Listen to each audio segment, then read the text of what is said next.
So shall we move on? Unfortunately, to those who may not have lived to fight another day or are fighting a different battle because of road accidents. So last night, Crushed Young premiered, and of course, if you watch Crushed, then you can imagine what Crushed Young was like.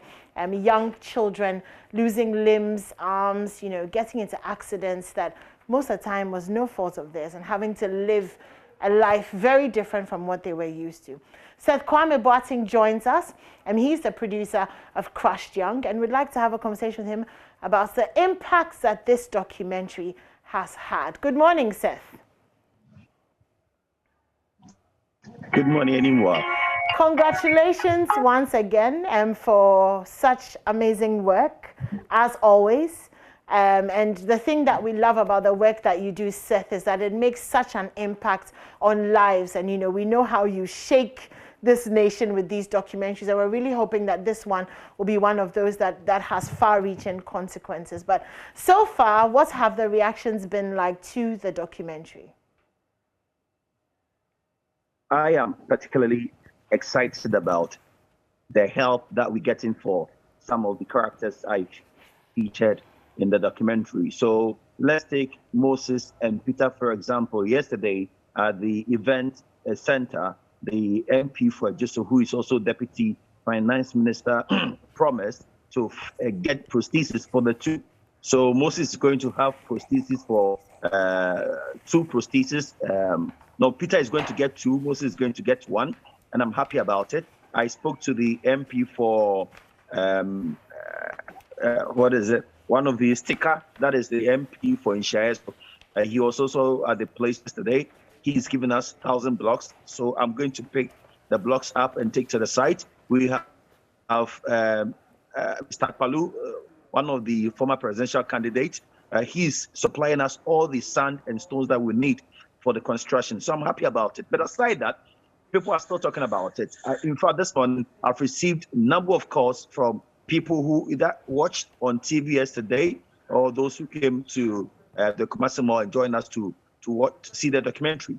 1, they're excited about it. 2, but they are emotional and they are sad that we are doing these things to the little ones, that those we call our future leaders. We are doing this to them. And I remember yesterday it came up strongly how we appear to have failed the children in this country, because we are looking on for them to either die or for them to get permanently injured. And it's an issue. I'm happy the way people are talking about it, and I believe that it's going to inform how people drive today, especially where you find children. And aside this, I'm also excited about how parents are learning lessons that under no circumstances must you leave your 6-year-old, 7-year-old, 10-year-old child to go to school alone, knowing very well that where the child is going to school, he would have to cross some roads, and it's an issue.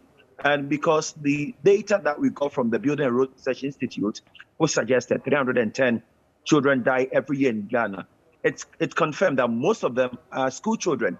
And because of their diminutive in sizes, it's difficult for drivers to locate them when they are by the roadside or when they are crossing. So it's an issue, and I'm happy that people are still talking about it, and we have all learned our lessons. Okay, so Seth, apart from getting help for Moses and Peter, and people being emotive in the moment, how do you feel like moving forward we can make these documentaries have an impact that lasts beyond the emotions, and just the help that will be given to these victims? How do we make sure that the impact is lasting? In fact, it is something I've proposed to management. I think at this time we went nationwide with this documentary.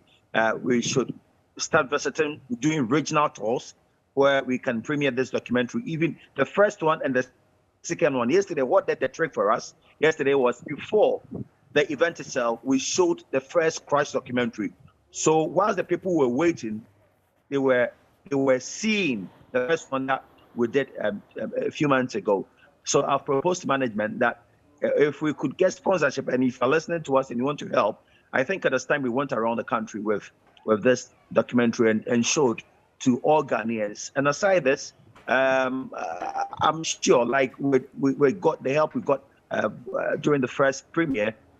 If companies can come on board and help us take this to lorry parks, because it's expensive when you have to do outdoors. If they want to help us or partners take these documentaries to parks across the country, then visit schools across the country, I think it's going to help us. So that is the plan I've proposed to management, and I'm sure that we're going to get support and get this done. All right, good job, Seth. That sounds like a brilliant plan. If you haven't watched it, you should catch up on it. You can also find it on YouTube on the Joy News channel as well, so that you can see the impact of the way that you drive, the impact that it has on other people, on those who use the streets. And I'm looking forward to see this documentary in a lot of the lorry parks and the stations and all of that, so that drivers can really acknowledge and see that driving carelessly is not really about getting to where you want to get to quickly. You could actually kill someone in the process, end a life, change a life, and not in a positive way. So once again, thank you. Sure, Seth, go ahead. Is Israel there? Yes, Israel is here. Hi, Israel. Good morning. Good morning, and congratulations to you on a good job. Anima is talking about how the impact of people driving carelessly is having on people. I'd want to add that it's not just impacting other people. You could also die in the process. Exactly. Well, thank you, Seth, for joining us. Stay safe out there. Looks like Seth has something to say. Seth, you want to say something? No. I nearly said it, but probably so I can't. He was coming to misbehave. I know. He was coming to worry you. You don't like. Okay, Seth. Thank you very much, and keep up with the good job. We're taking a break here on the AM show. We have more coming. But when we come back, we'll be showing you a video of Israel buying cocoa, so that you can't believe. I'm just kidding. When we come back, Ivy brings us the showbiz news. Don't go anywhere.